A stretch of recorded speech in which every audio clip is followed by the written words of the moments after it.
Hello friends, welcome back to our channel Dheeru's kitchen and vlogs. ఇవాల్టి మన vlog వచ్చేసి chocolate ice cream అండి.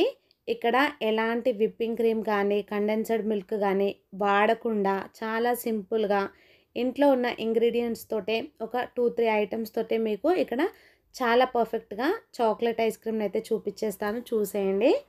పిల్లలు ఈ ఎండ వేడికి తట్టుకోలేక ఏదైనా అడుగుతూ ఉంటారు కదా, బయట వాటిని ఇప్పించే బదులు ఇలా ఇంట్లోనే చాలా హెల్తీగా ప్రిపేర్ చేసుకుంటే చాలా బాగుంటుంది.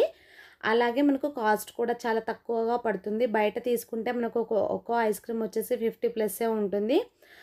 మళ్ళీ మనం ఇంట్లో చేసినంత హెల్తీగా మాత్రం ఉండదు.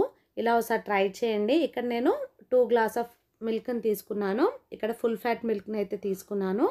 అందులో ఒక 4 టీ స్పూన్స్ షుగర్ యాడ్ చేసుకోండి. అలాగే 1.5 టీ స్పూన్ కోకో పౌడర్ని వేసుకొని మిక్స్ చేసుకోండి. ఒకవేళ మీ దగ్గర కోకో పౌడర్ లేకపోతే మీ డార్క్ చాక్లెట్ని వేసుకున్నా మనకు పర్ఫెక్ట్గానే వస్తుంది. ఇలా ఏమి లమ్స్ లేకుండా బాగా మెల్ట్ చేసుకోండి. చూస్తున్నారు కదా, ఇలా బాగా మెల్ట్ చేసేసుకోవాలి. తర్వాత గ్యాస్ ఆన్ చేసి ఒక బౌల్ పెట్టుకొని మనం ప్రిపేర్ చేసి పెట్టుకున్న మిల్క్ని అంతా కూడా బౌల్లో వేసేసుకొని మిక్స్ చేస్తూ బాగా మరిగించుకోవాలి. ఇక్కడ కోకో పౌడర్ షుగర్ వేసి మిక్స్ చేశాను కదండి, డైరెక్ట్గా వేసేయాలి. మళ్ళీ ఇక్కడ వేయాల్సిన అవసరం లేదు. ఇలా మరుగుతున్నప్పుడు వెంటనే ఆఫ్ చేయకుండా ఒక 2 నిమిషాలు మరిగించి గ్యాస్ ఆఫ్ చేసి పూర్తిగా చల్లారనివ్వాలి. ఇలా పూర్తిగా చల్లారిన తర్వాత ఇక్కడ నేను డ్రై ఫ్రూట్స్ని చాప్ చేయలేదండి, గ్రైండ్ చేసి తీసుకున్నాను. బాదం, కాజు రెండింటిని కూడా మిక్స్ చేసి వేసాను గ్రైండర్లో.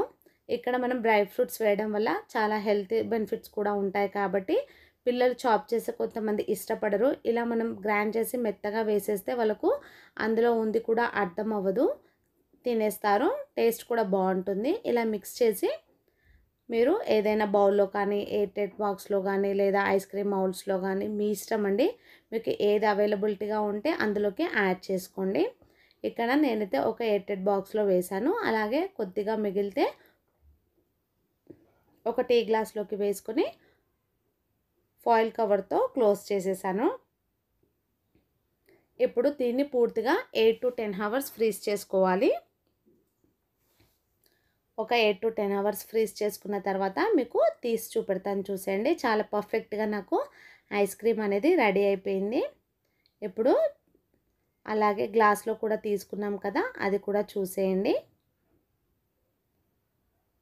పిల్లలు ఇంట్లో ఇలా చేసి పెడితే వాళ్ళకు చాలా హ్యాపీగా తింటారు, బాగుంటుంది కూడా అండి.